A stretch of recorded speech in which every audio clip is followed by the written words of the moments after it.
That always feels so good to me. I don't know about you, but any spiritual practice that is done by any one of us is done for ourselves. And so that's where the newness must happen first, is within the individual. So when I speak in first person, when I speak in the I, it's meant for all of us. It's meant for I as each one of us. Because there's such a connection I feel and know when you come into the center.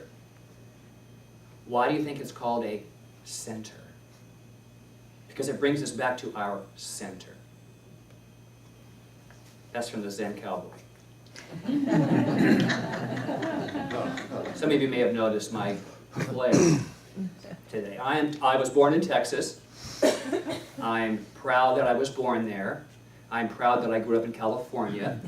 I visited Texas, and it's a nice place to visit. It's my heritage.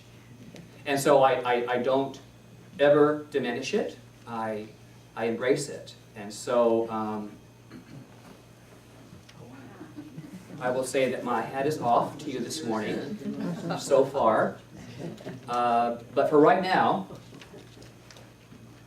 I will let the lesson begin. This morning, the adventure continues as we experience the third in a series on newness. This is the third of 3 lessons. And so again, I say good morning and welcome.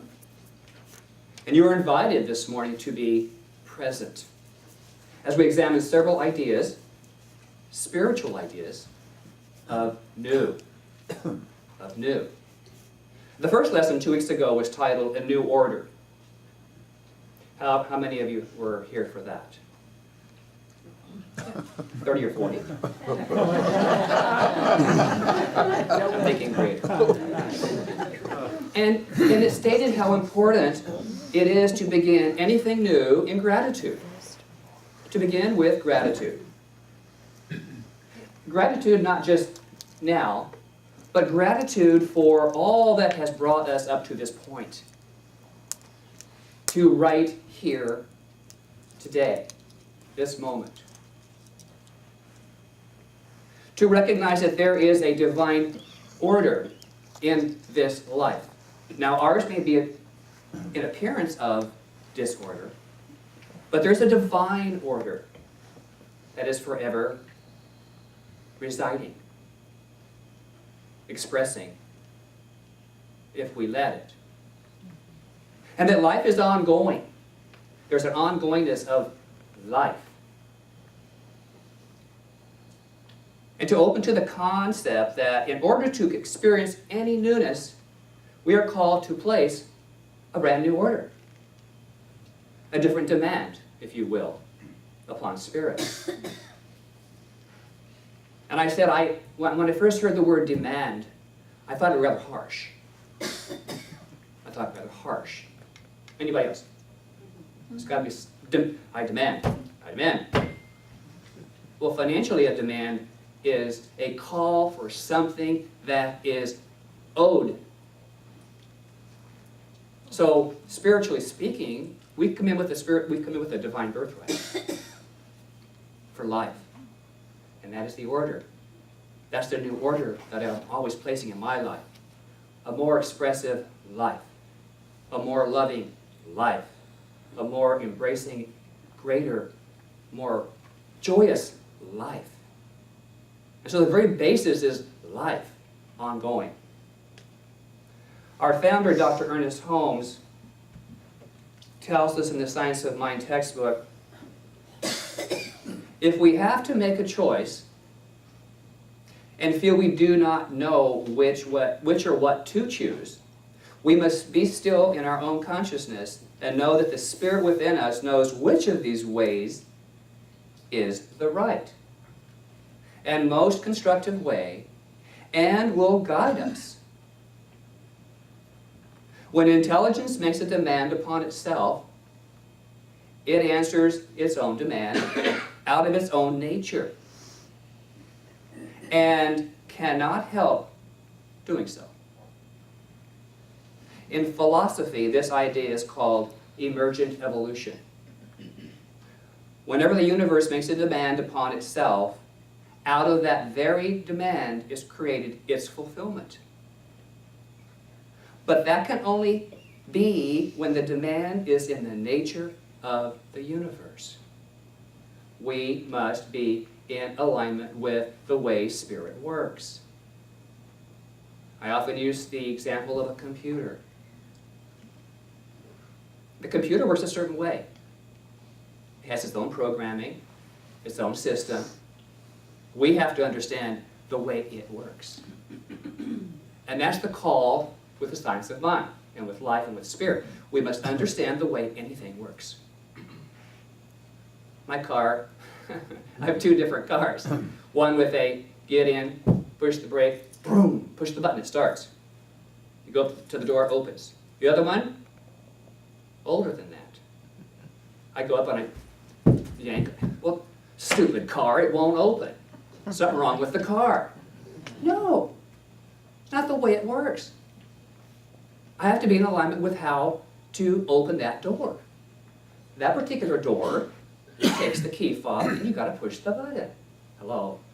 So I, like many people, get a little flustered at times, but those are reminders to step back and understand and rethink. How does this work? And what am I not aligning with to have it work for me, not against me?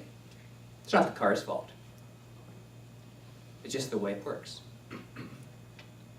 So, previously this month I offered 5 concepts on newness. And it helps to support the creation of newness for us. And here are the 5. Number 1 is claim the perfection of our own being. Claim that perfection that we already are. The second, know God as our beloved companion.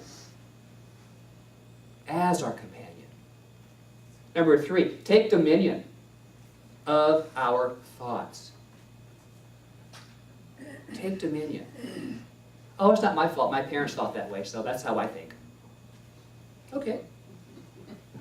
Does that work for you? All right. I always say take the best, leave the rest. If it's not working for you, hello. Number 4, praise the effortless action of the law of mind. Praise the effortless way Spirit works. We make it so difficult. Why do we do that? It's so easy. I've had so much love and support since Reverend Louis passed. I've had so many people step up with love and ability and beauty. And I am just, I won't say overwhelmed, I'm just whelmed. I'm whelmed.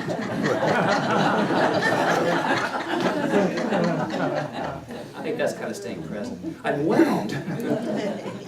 Because it's just such a great sense of Spirit in action. Number 5, accept the oneness of God as that which we are. In other words, God is, I am. Let's say that, okay? God is I am. 2 more times. God is, I am. God is, I am. And there's that oneness. There's that sense of whelmed. God is, I am. Last Sunday, the title was Divine Unfoldment. Explore the idea of wonder. What is it like to live in wonder? Well, I shared to live in wonder is to be curious or in doubt about. In other words, to remain in a mental place of childlike excitement, while at the same time being open to something greater. It's that place of whelm in the middle where you're fully present, you're expectant, yet you're not restricting whatever is to be greater as your life. We tend to box it in, don't we? We tend to plan it out. We plan to get to the end of the idea as something we see already done. It's impossible to do that. How many have gone on a vacation? You start here, depart this time, this place, at this time, this place. Time might change. You may have to go a whole different day. Could be, something may happen. But you made these wonderful plans, and all along the way, there's an opportunity for change, for newness.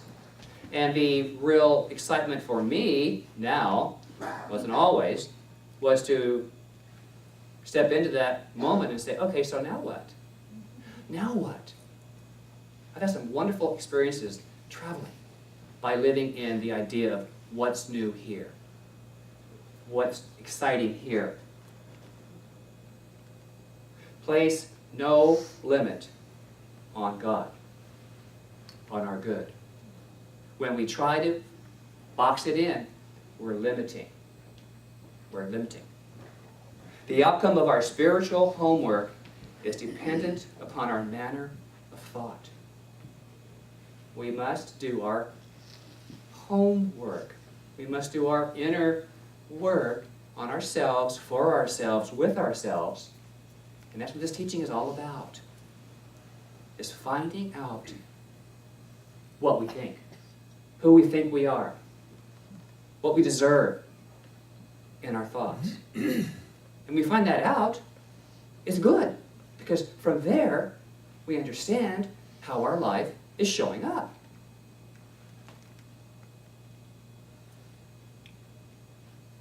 Which brings us to today's lesson. So what's new? What's new, beloveds? What's new? It's a question that's often asked, isn't it? And often the reply is, oh, nothing. Nothing. What's new? No, nothing. Well, this is impossible. It's really impossible. The truth is, everything is new. Everything is new. Everything is new, but only in this experience. I'll give you a moment on that one. I have fun with this. Everything is new, but only in this experience. Because this may be a new experience, but this effect, this experience, is only new in current time. This outer effect, this experience, is the result of a previous idea. And so we're having this moment, some kind of new, and we begin to identify it as either good or not so. And in an instant, as we're experiencing this newness and defining it, that some kind of new is OLD. It's an old idea that's showing up now. Can you see how that works? These are, let's see. These are all old ideas I put together today. Part of a three-piece suit. I have two pieces. And just this morning I thought, I gotta kick it up a notch. Because I found the book of the day, The Zen Cowboy. And so I thought, all right. So I created this old into something new this morning as an idea, but already right now it's not so new. Can you see it? It's a was thought that's showing up now as new. Shut up, Vincent. So, I have a Zen cowboy parable.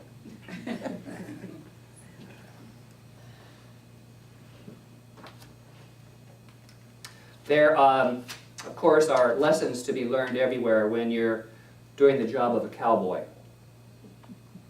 Even something as simple as herding cattle can reveal some mysteries.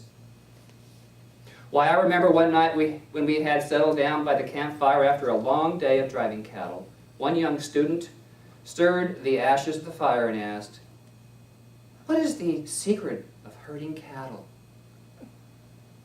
I said, "You must be one with the herd."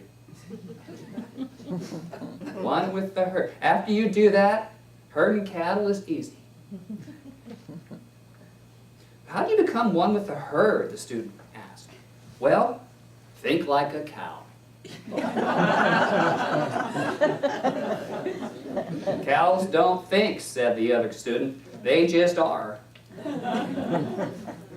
That's very true, replied the Zen cowboy.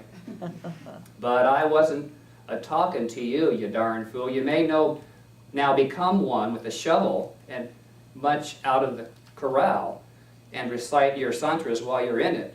Well, he grumbled to Mike, but my students know better to disobey, so he took the shovel and went to it. I sent the younger kid with him to watch. After a bit, the kid returned. How's he doing? I asked. Well, he's still at it. But he fell down a dozen times right in the middle of stuff. He smells to high heaven and he's really, really angry. And what have you learned, kid? Well, I learned that sometimes it's best to keep your mouth shut unless you like shoveling manure. I also learned that you should never get a warm cow patty. Yes. And so Zen cowboy chuckled. He says, "That's pure wisdom, son. Anything else?" Well, I also figure that while it's important to become one with the herd, it's not necessary to become one with the herd's manure.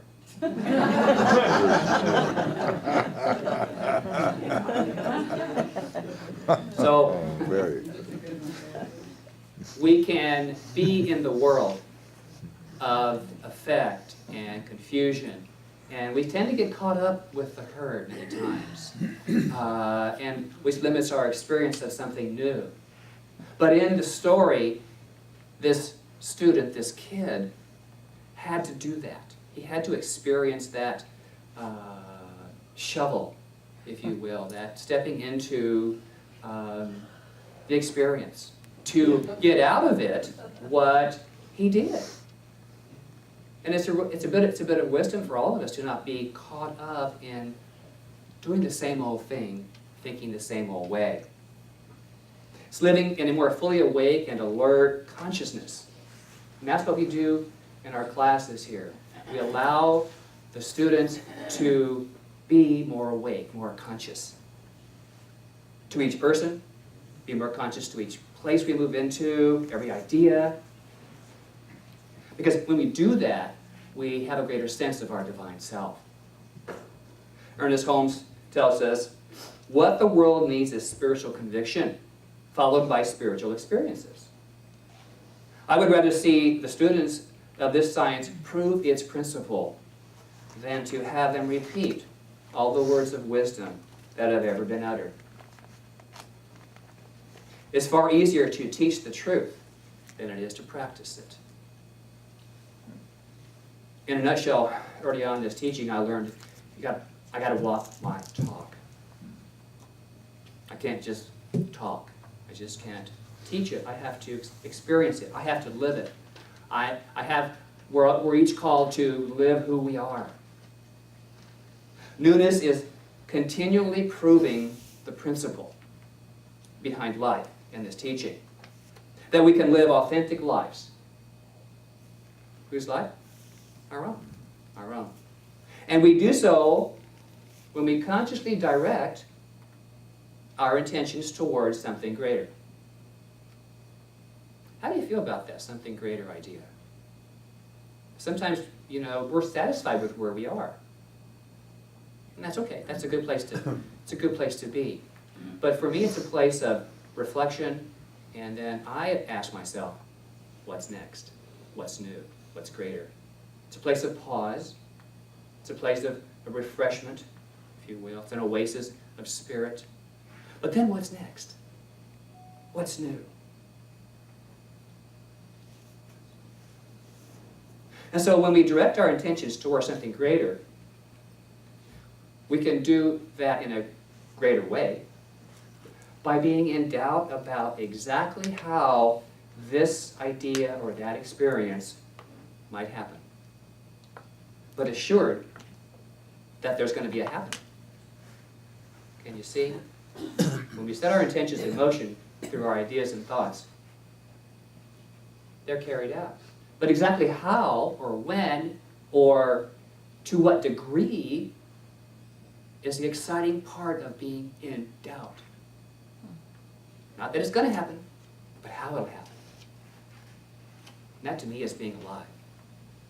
There's excitement in that. The science of mind tells us again, it is a beautiful and true thought to realize that every person stands in the shadow of a mighty mind. A divine givingness, a pure intelligence. We stand in this shadow of possibility all the time. Yet we deny who we are. A lot of the time. I do it. Still do it. Catch myself sooner, but I still do it. And I say thank you when I come back to principle and truth. Science of mind goes on to say the universe is impersonal. What does that mean? It doesn't matter that I'm in cowboy boots. It doesn't matter anything about, except that when we express our intention, its divine givingness says, all right. Goes on to say it gives to all alike. It's no respecter of persons. It values each of us alike. Its nature is to impart and ours to receive. When we stand in the light, we cast a shadow across the pathway of our experience. We need to not cast that shadow of doubt in the light of what it is we want. We need to move out of the way. You know, the reason our great ideas don't show up is because we get in their way. We go blah, blah, blah, and then go, oh no. Yada, yada, yada, and we go some other direction. If you want a margarita, do you order a martini? Sometimes. Or you order both. You know, we say one thing and we do something else, or think something else. We tend to want to box in what the divine givingness does. And so, name it, claim it, let loose of it, and experience it is my suggestion for you this morning. Meantime, people say, I want a loving relationship, a great job. And you put in a new order, but for what? The way a spirit receives anything new is from our intention through our word and the words we use. So, use the right verbiage. It takes our order or demand, acts upon the ideas as the words, and we use them ultimately through emergent evolution, we get to have what it is we say we want. We must be in agreement with how spiritual law operates.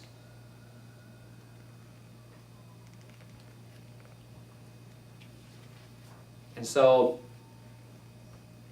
I would like to near my conclusion with another Zen cowboy parable. Didn't think I was through, did you? It's called identification. Well, you're almost there, partner. I just have one final little story for y'all. Listen up now. I have a riddle. There are 3 cowboys in a truck. How can you tell which one is the real Zen cowboy? Well, one student says, it's the one driving because he steers the correct course between ego and desire. No, Cowboy says, but it's a good answer. The other one says, I know, it's the one on the outside because he becomes one with the unfolding landscape. No. But excellent thinking, says that cowboy. Well then, the third and final student says, it must be the one in the middle, but I cannot think why. He says, you're right about where he's sitting, but you must do what he does to figure it out. I can tell you what, you three deliver this here load of grain to the north field. You, pointing to the one who got the right answer, sit in the correct place in the truck and cogitate on it. Be the Zen cowboy. So they go off, deliver the grain. And when they get back, the Zen cowboy says, did you sit in the middle? He said, I did. And what did you do while sitting there? I thought about the riddle of being and nothingness and found a portion of my ego that I must get rid of. Excellent, says Zen cowboy, excellent. But how could you have time to do this when I told you to deliver the grain? Well, he says, since I was sitting in the middle, I didn't have to drive, and I didn't have to get out and open all them gates. So I could just meditate and free my mind. Good on you, kid. This is the way of the Zen cowboy. But, Zen cowboy, is the same thing true for all vehicles? Well, it is, but there is one thing to consider. What's that? Asked the young guy. Whoever's doing the driving has to make sure the karma doesn't run over the dogma. No.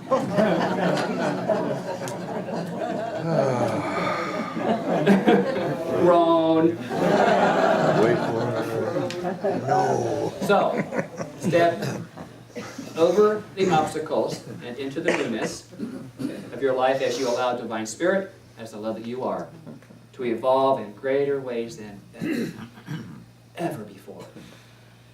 Namaste. Namaste.